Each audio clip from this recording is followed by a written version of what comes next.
welcome to this installment of Freedom Friday. It is time to bring you somebody special. This is Freedom Friday with the Freedom Doctor, Roman Johnson, and we have an amazing educator today, the insightful teacher, Rakim Jenkins, to talk about his amazing journey and in the field of education and how he's carving out something new for himself in this season.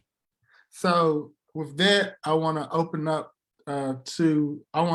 this floor to the insightful teacher, Rakim Jenkins, and ask him, where is he from? We know, I know him, but I want you to know him as well. So where are you from? Where did you grow up? And how did that prepare you to be a teacher? First, I just want to thank you for just having me on your platform. I'm so excited to be here. I love it. Hey, for me, I grew up in Brownsville, Brooklyn. Brownsville, never ran, never will. Shout out to everyone from Brownsville and Brooklyn. And I now reside in Harlem. And I think actually in Brownsville, I moved to parts of the Bronx at different parts of my life, in foster care, like other places, back to Brooklyn. So I've been everywhere in New York, City, all 4 boroughs. They say it's 5, but we know Staten Island doesn't count. But from Staten Island, you be all right. But I think for me, one of the things that really prepared me to be a teacher, I think, is my mother, yo. I think, my mom, she always, like, regardless of the fact, she always told me, like, said, like, go to school, get an education. But, like, everybody's parents says that, right? But thinking about the situation I was in, it was so easy not to do it. But my mother would come up to the school when I would have let's say an 85 on my report card. And I'd be like, Ma, I deserve a 95. And 95. Yeah, I deserve a 95. And she would, most of the time we think about it, it's like, oh, 85, you passed, that's okay. My mother would take off of work, come to parent-teacher conferences, say, hey, my baby deserved a 95. Like, why do you got an 85? And they used to, like, take off points for behavior. Mm-hmm. And she used to say, hey, you see this column over here? I know it's like not on behavior. That's where you put his behavior. Don't touch his academic grade.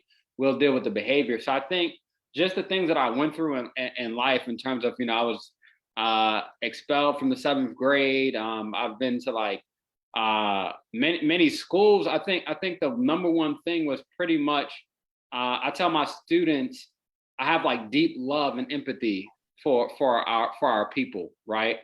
And majoring in Black studies and sociology at the City College of New York also helped me, because it helped me get like a different perspective on the education system.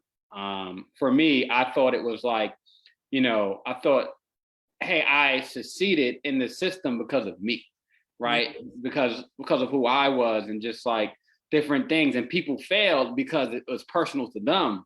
But then I started to see the systematic ways that as a people that we were locked out of opportunities and information. And I said, wow, like, this is it. And I'll tell you a quick story, and I'll stop here for the next question. But the first day I walked in City College, New York, I actually transferred. I took a Black studies class with Professor Dr. Leonard Jeffries. And the first day he came in, he said, he said, Hotep. I'm like, who's this dude with a dashiki on and things of that nature?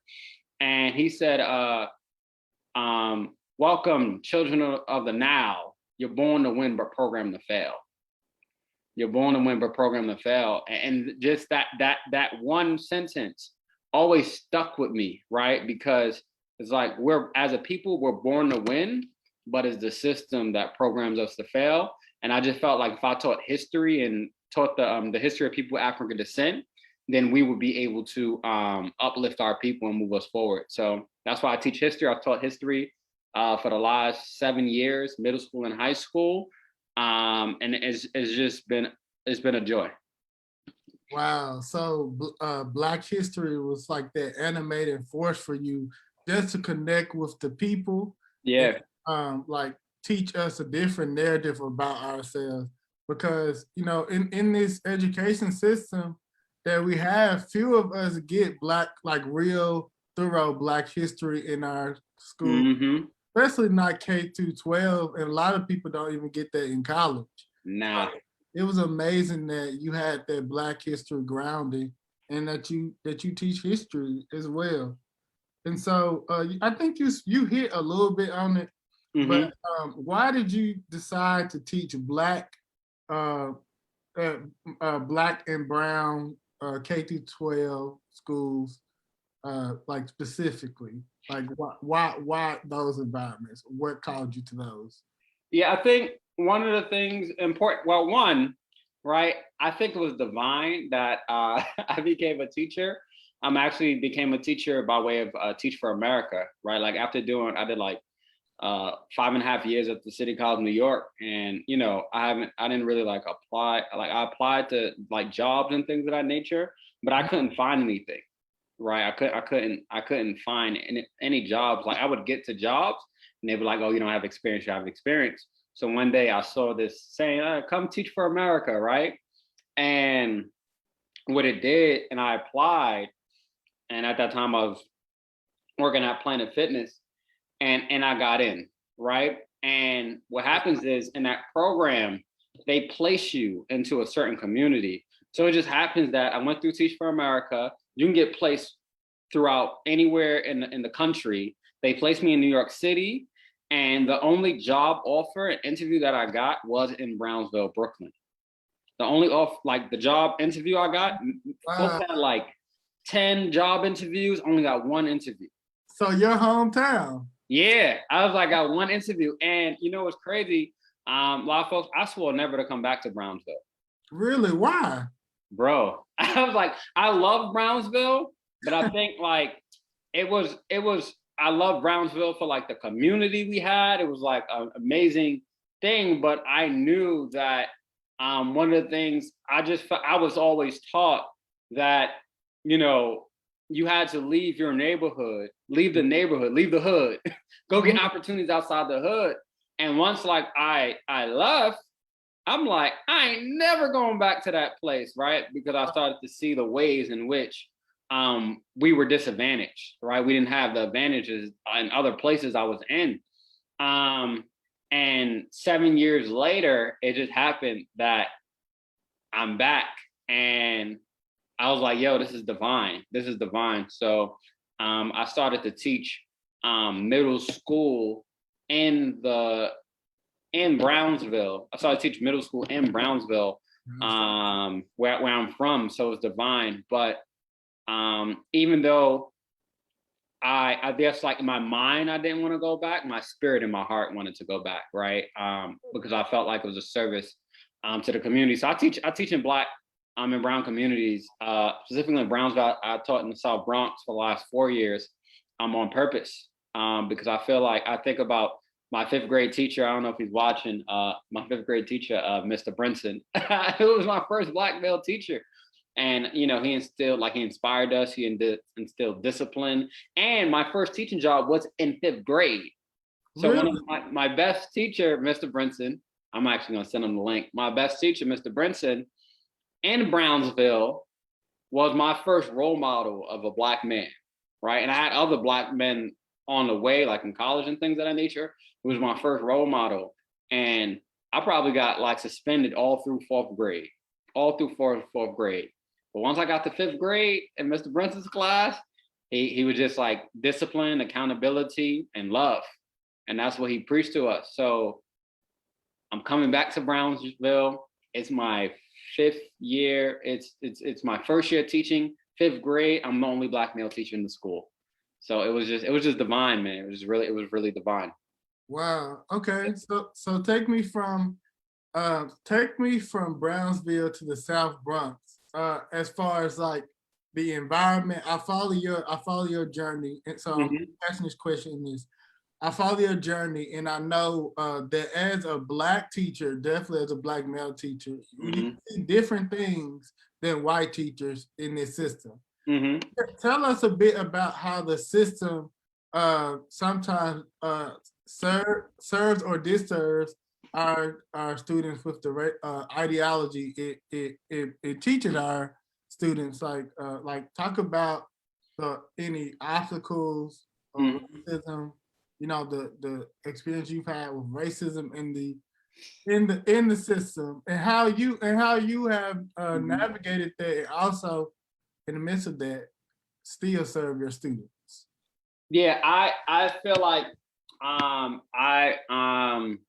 started my teaching at a no nonsense charter high school. And anyone who asks me, uncommon schools where white supremacy is all too common, at least when I was there. And what happened was, when I got there, it was very it was like no nonsense. It was like they had this thing called slant, where kids sit in slant and track the speaker, and like it was very like militant. They had lines on the floor where students walked and stuff like that. And in my heart to hearts, like I knew something was wrong with it, but it reminds me of prison. Yeah, it was like prison, right? And I knew something was wrong with it, but one, I was like, all right, school probably different than when I was in school, so let me learn, right? One. The second thing I said to myself was that I kind of like how they socialize you. We don't teach content, we teach management. We teach how to pretty much control the movement and being of students, right? So we teach, so that's what I was taught. Control of students. Yeah, it was really like, because their philosophy was like every minute matters. And if we can like pretty much control every minute of the day, then we can control the outcomes of students. So like the schools, like all of these schools, like KIPP, Uncommon, Achievement First, these no nonsense charter schools, right? They boast this 100%, like this 100% graduation rate, right? But then I'm thinking like, at what cost? At what cost? And it's really like a dehumanization of, you know, of students and teachers, right? Because when you have, and pretty much they teach to the test, right? And when you teach to a test, you're not a real teacher. You teach tests, you don't teach students, right? So when you have standardized testing, that comes from standardized policies. You have standardized policies, standardized testing, it standardizes teachers, then standardizes students. And then folks become standards. And what you're doing is you're standardizing spirit. Yes. You're taking the spirit out of the classroom, right? Which we are spiritual people. But what they do is they convince you that this is how school is supposed to be. Right. So instead of putting the spirit and bringing your culture and bringing the fullness of yourself, you bring a shell of yourself. Right. You start to, it's the wages of whiteness, right? And they teach you in all facets that your culture, your traditions, and the students' culture and traditions are not welcome here. And they're doing this pretty much in a way because kids can go to college. So they're using college readiness and kids going to college as a way to prompt up their draconian, no nonsense management systems. And for me, the first year, I was the only Black male teacher there, right? So for me, I'm like, all right, I gotta stay for the kids, and it's in Brownsville. So even though I was in the system, I coach girls basketball. Best thing I've ever done. I love coaching girls basketball.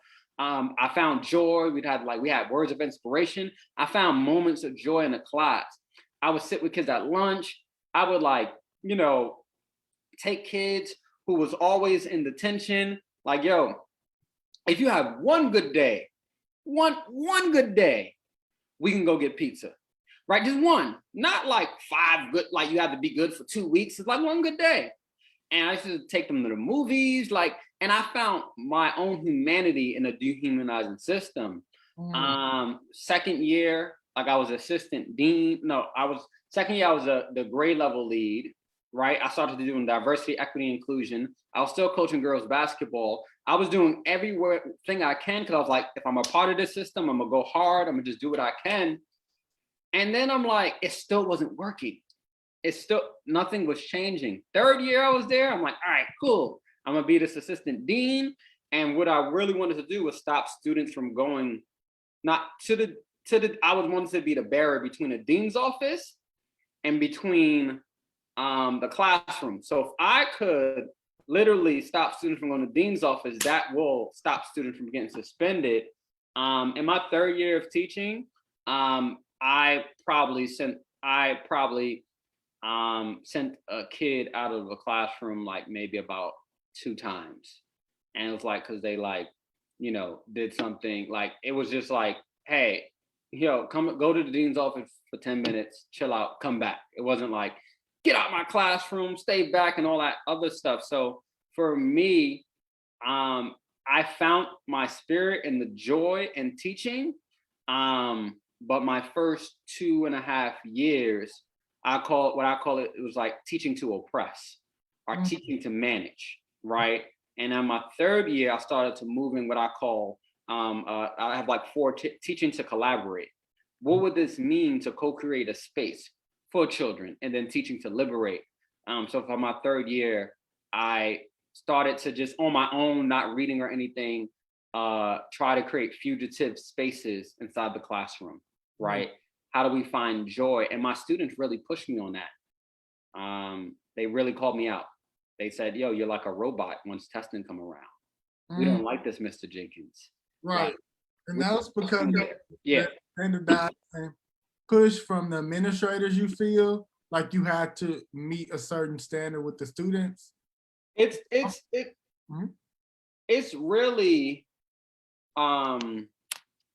it is from the administrators and everyone's being pushed, but I think it's just the culture of the school, right? Like if you're in a certain culture and if you're not pushing students to high standards, if you're not doing the testing, if you're not like, we had this like deduction system giving students demerits and things of that nature,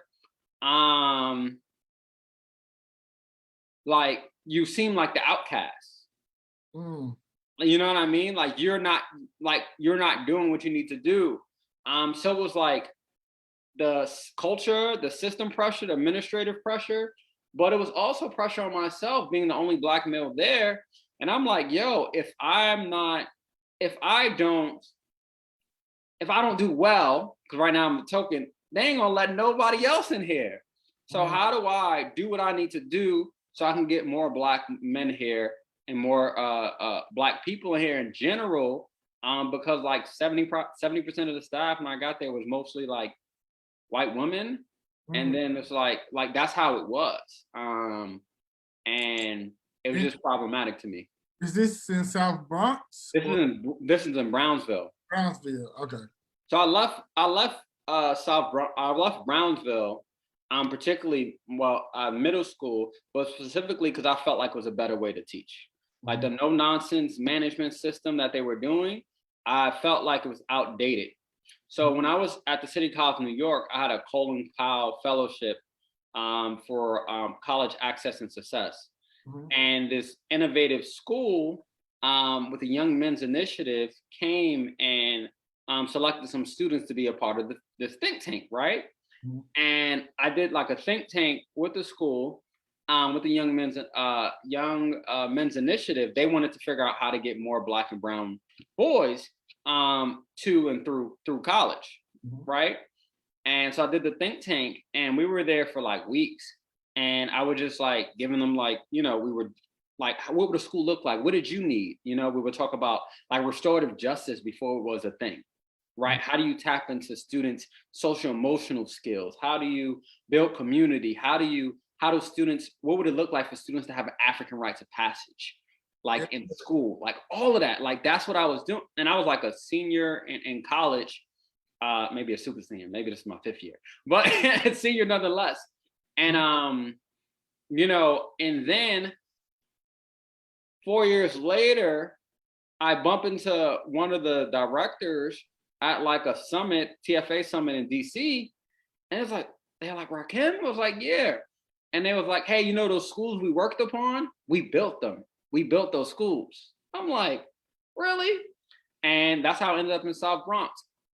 It was a school that I helped in terms of a think tank, help the design process of the school. So I'm like, when I was telling my friends about the school, they were like, yo, this school is perfect for you. I'm like, yeah, I know. Like, I kind of like helped like design it, or like, I was in the design I was at the table. So they have like restorative justice program, like their first year, no suspensions. No suspensions program. They probably have like the lowest. This is South Bronx Community Charter High School. They probably have the lowest suspension rate in the Bronx. Yeah, I'll share a short story. I remember being in the 3rd grade and being involved in a fight, and that I didn't start, and both of us got suspended. And I learned later that so many Black and brown kids are so much more likely to be suspended. And so it's amazing that you found a note that this school that you were in had a no suspension policy. That's amazing. It wasn't no suspension, but before suspension wasn't levied as the first consequence. Okay. Right?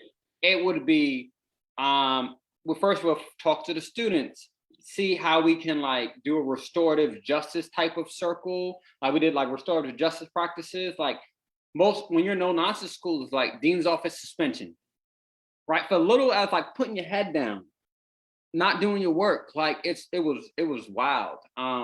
But it was like, you would really have to do something wrong to get this. Like you would really have to do something egregious to do suspension. And then you won't even get suspended. You'll be in school suspension. And then like, still be able to, your friends will come into the office, say hi to you. Like it wasn't that, but it's like, it was more focused on accountability than consequences. I sure. Which are two different things. I would love, I'm like so enthralled by your history, finding a school that's not punitive or less punitive like kids. Like that's amazing. And I wanna know, so now you are a educational consultant. You are a what's this? You are a Clubhouse host. A podcast king. Not the podcast king.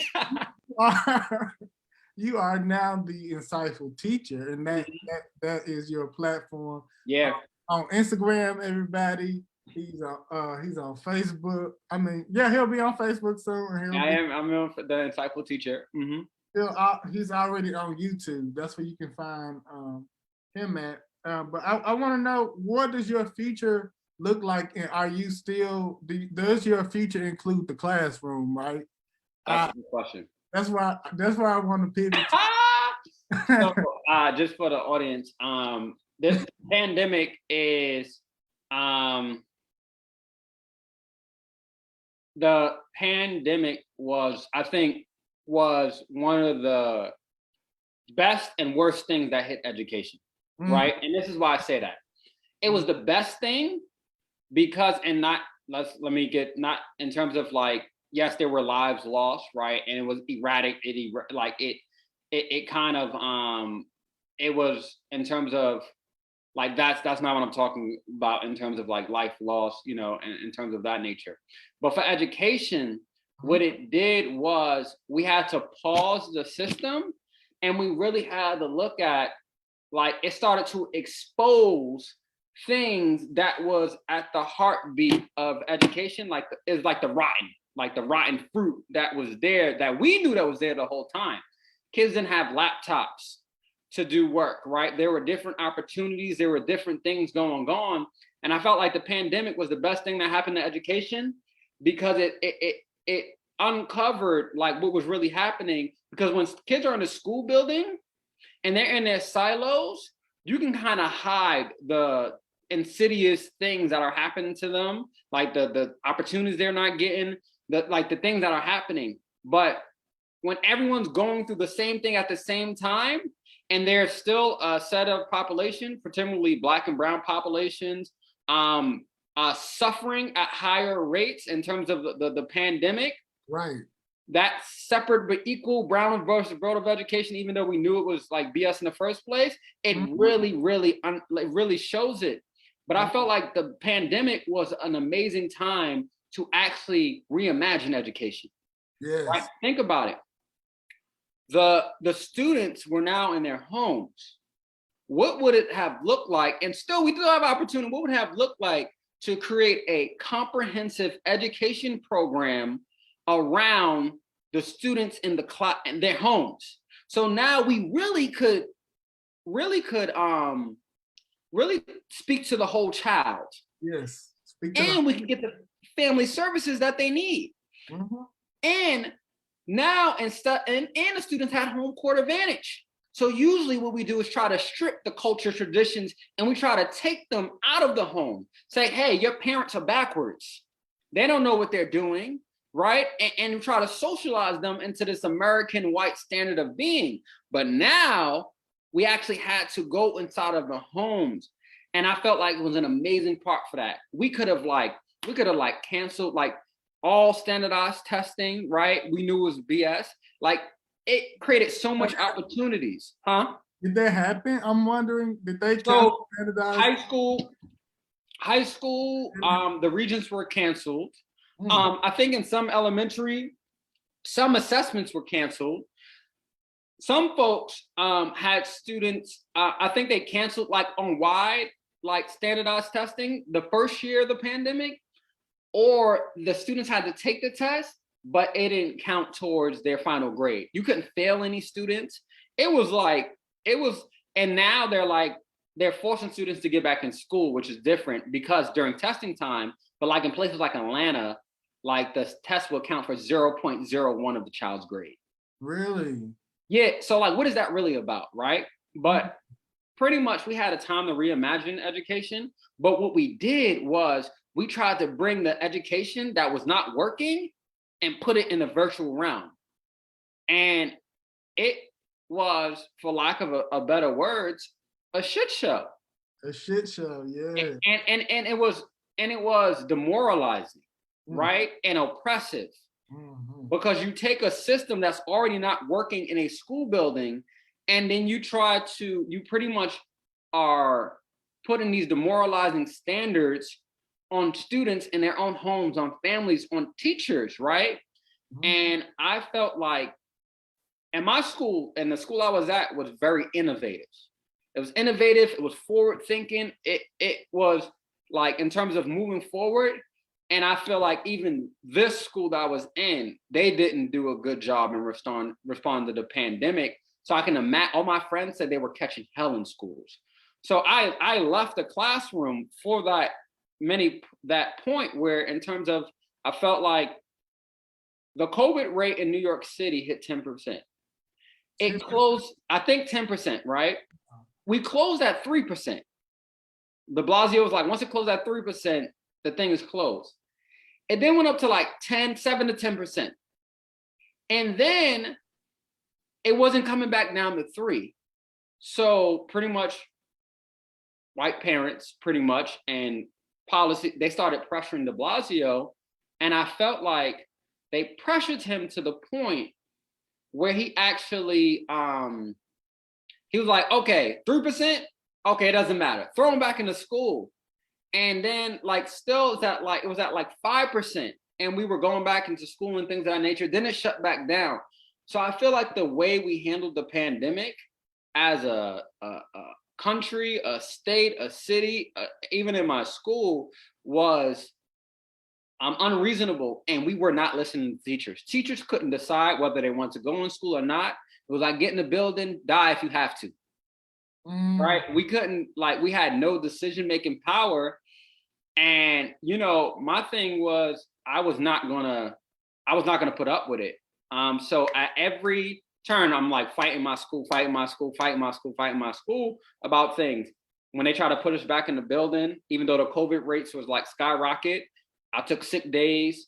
I became one of the founding members of an organization called Teacher for Good Trouble, where we were trying to like push against standardized testing. But it came to a point where it was like, am I going to keep fighting against this object? I've done all I could do, right? And it started to take a toll on my mental health and my wellness. And it came to the point where I would just be in class just to be in class. I would just clock in just to clock in. I would just like turn on a movie. It was like Harriet and Nat Turner and the brute, but it was just like the spirit, like Bettina Love, she in her book on We Want to Do More Than Survive. I was slowly being spirit murdered. And my spirit and my it was just moving out of the classroom. And I was like to the inch of my life, not physically, but spiritually. Spiritual life, yes. And mentally, and I felt it. And this is my 4th year in the school, 7th year in education. And I've done every position besides assistant principal and principal, right? And I've tried, I was fighting. And then I was like, either choose, like, I had to choose myself.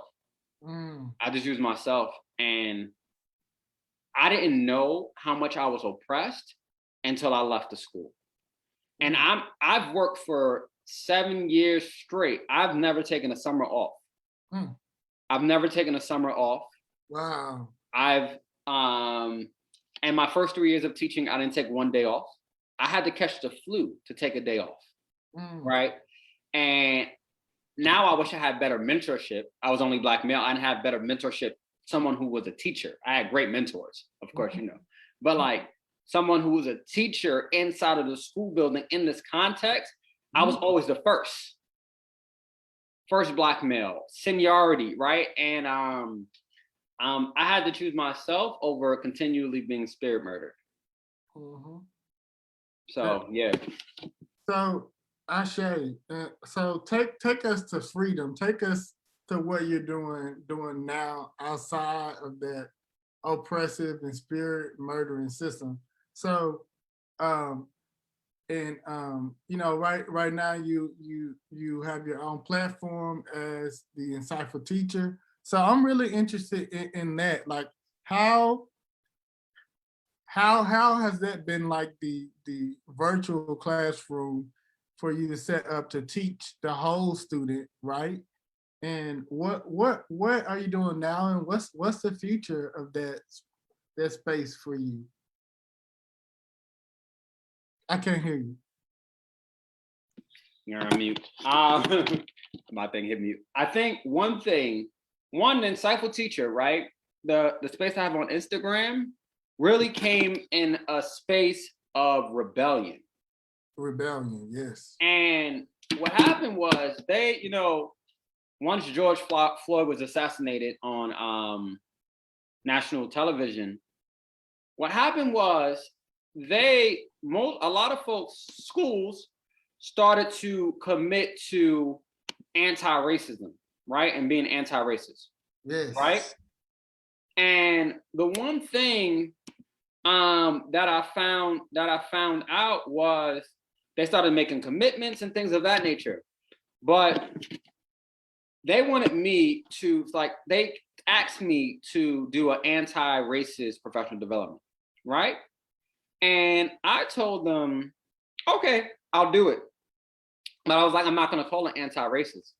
One, because 99.7% of our staff members in the South Bronx are Black and brown. Like, you won't find a school like that intentionally hires Black and brown folks from the community, right? Right. And I was like anti-racism, anti-racist. I don't think Black people can be racist. So while we doing this, however, like, Black people can be racist, but you can't be anti-racist either. And the one thing that I wanted to call it was anti-whiteness, moving towards a liberatory pedagogy, right? Because I feel like even though folks can be racist in that sense, we adopt white ideals, white traditions, white cultures, and we really socialize students in that mechanism. So I was like, let's call it anti-whiteness, moving towards a liberatory pedagogy, right? I think that more fits the context because whiteness is pervasive, Right. right? It's And white supremacy. White yeah. is white supremacy. Mm-hmm. And I got a call. They was like, I got a call on Sunday night, asked me about my name. And they pretty much said, like, What do you mean your name? the name of the PD, Oh, professional development. Why did I call it anti-whiteness, moving toward the liberatory pedagogy? And I was like, do you understand like white supremacy in a way that shows up in school? It was like, oh, we wanted you to do a thing on anti-racism. I was like, yeah, I felt like anti-racist, using that term, remove people from accountability. Right. And really like taking the stand that we needed to stand. So I was like, we need to anti-whiteness. Let's move towards that. And they pretty much said that they had an issue with my title, the title of my professional development, not the content, because I do diversity, equity, inclusion work. I do a lot of work in terms of like, I do this. I've been doing this since my first year of teaching. You know, I'm the only Black male. Oh, he's good at diversity. You throw him in the classroom. I've been doing this work, right? Mm-hmm. And pretty much what they said to me was that it would make people feel uncomfortable. And who is people? Who people? The 4 out of the 5 directors who are not do not represent the culture of our students. And this year was this year our charter was being renewed.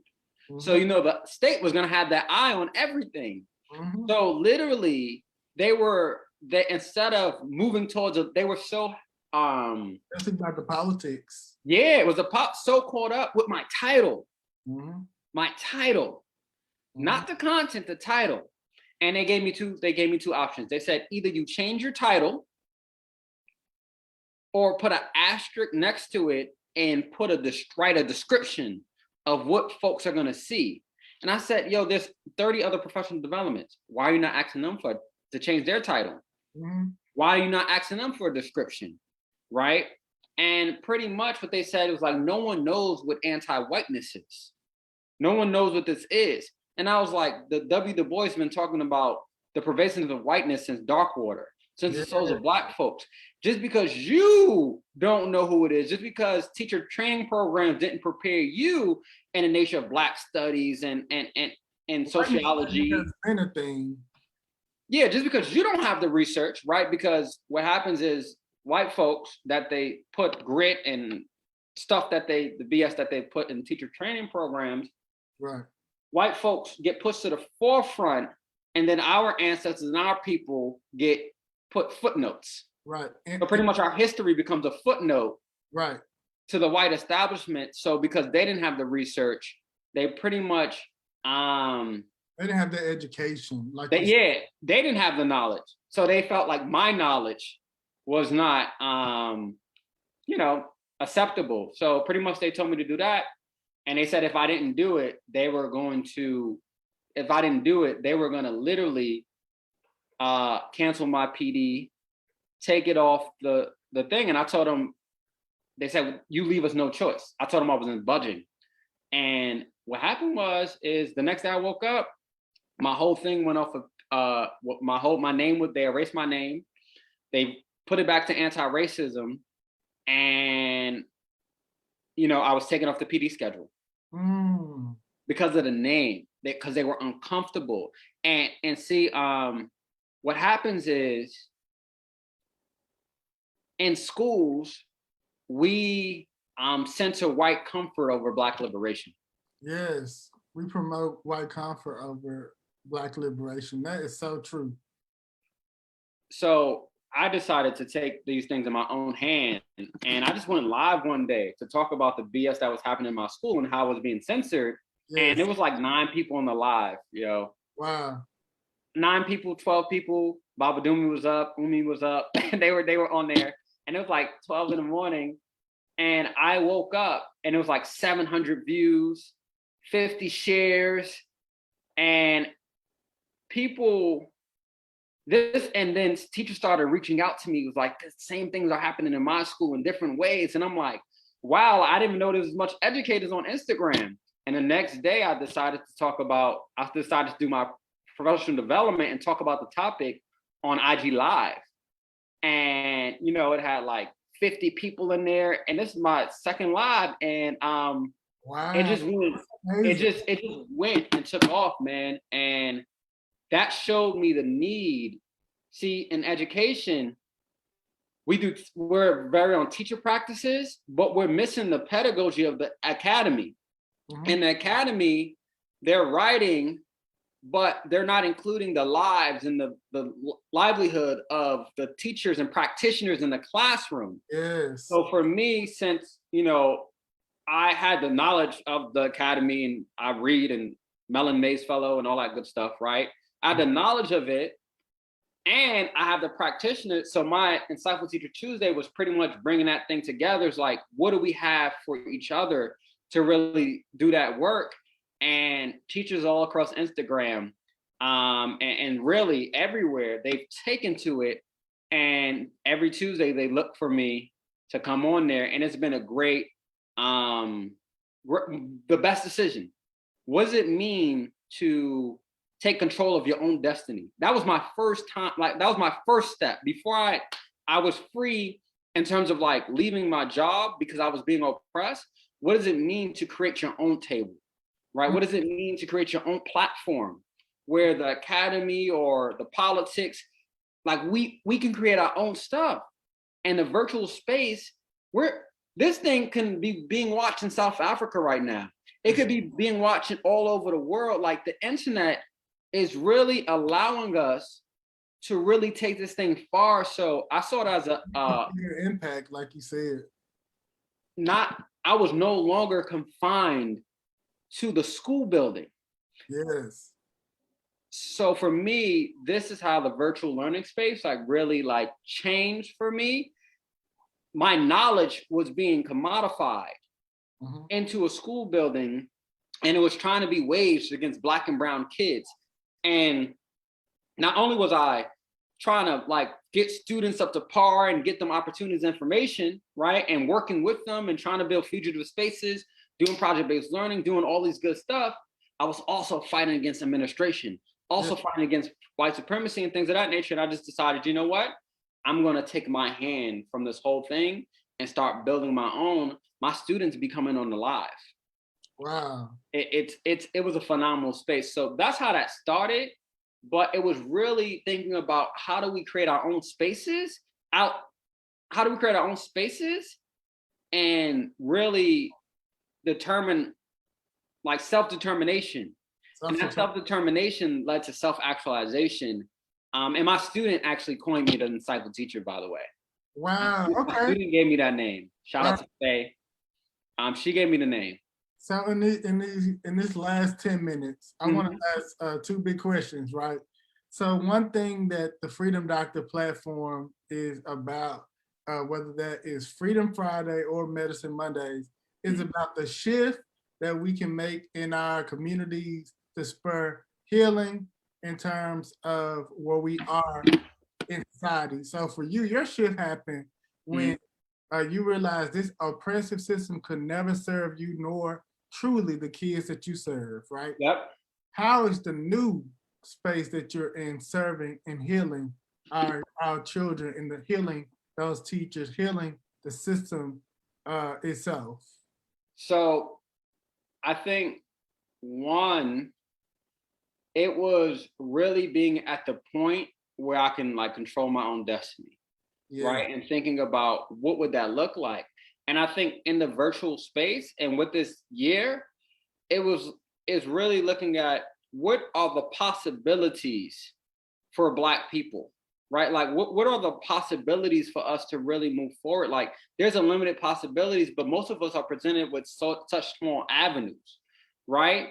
And then like, we don't really follow our heart, follow our dream, follow our journey. So I think for me, the next stage of this space, right, is really thinking about how do I help other teachers fight against oppressive systems in their school. Like I do a masterclass, you're the asset, telling what Black girls teach, telling folks like you are the asset.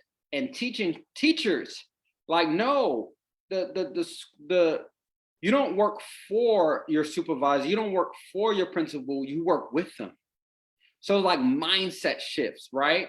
And even students, like how do we get students to really have ownership over their curriculum, ownership over the classroom, and also push against the teachers and push against the system. If students were not pushing against me, like, then there was something wrong in the classroom. Like I wasn't doing my job, right? Because I wasn't creating spaces where they felt comfortable, because I know I didn't get it right all the time. Right. I didn't get it right. So students were boycotting my class at times because they felt like my grading policy was bad. And I'm really trying to take my knowledge and my wisdom over the 7 years and see how I can get more teachers to really go into this liberatory work. And how do I get students and youth into the liberatory work as well? So for me, the healing part of my platform and just is how do I be my full authentic self, right? Like, what does it mean to, I dressed like this to go to school. With the chain. Right? Yeah, like, man. But usually our culture is usually on the outside of it. Yes. Right. So what does it mean to be a full authentic self in a space? You don't have to be respectable. Yeah, like we need to push against the respectability politics, all of it, and really reclaim ourselves, right? And really move towards our fullest being. So for me right now is, how do I plan a life more around what brings me joy and what's in my spirit, and not really what I believe other people want me to do. Right. And I would like to make sure that everyone finds that healing and finds that space, right? And really could be authentically walk in their true selves. And how can I support them in that journey, whether it's through like consulting, through like project-based learning, anti-racist work, diversity, equity, inclusion, whether it's through life coaching. And I still teach a class. I teach one class once a week at the Black Apple Virtual School. My friend, she started a virtual school. I teach history class. We learn about the Black Panther Party, Black Wall Street. We go back to ancient Africa, Emotep. No grades, no testing, no nothing. We're just being free. Yes. And kids are like using the content to discover their gifts. They're using the content to discover what would it mean to self-govern yourselves. What would it mean to build your own Black Wall Street? What things do we have to fight against? So it's really like a pilot in terms of like thinking about how a classroom could look outside of the oppressive systems of grades and standards and all that other stuff. How do we truly be? So I think the healing for me is how do we be our full selves no matter where we are? So many times we have to become shells of ourselves, and that doesn't do anything for the world. That's so good. And so this last question. So for many educators, educators are by definition caretakers of a school.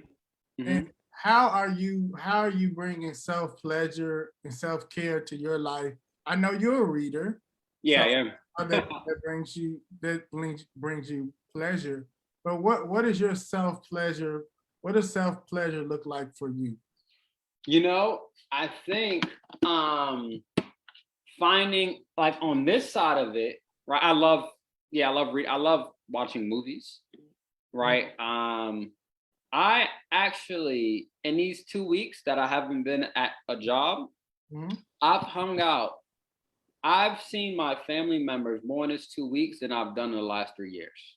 Wow, that's amazing. And that time freedom. Yeah. And how do I take the things that I'm doing right now? And if I do move into another 9-to-5 job or wherever I move, you know, I do my own schedule. How do I take my habits and my joy and my love there and have the institution adapt to that, not me building around the institution. The institution, the school building was the center of my life. So right now it's movies, hanging out with friends,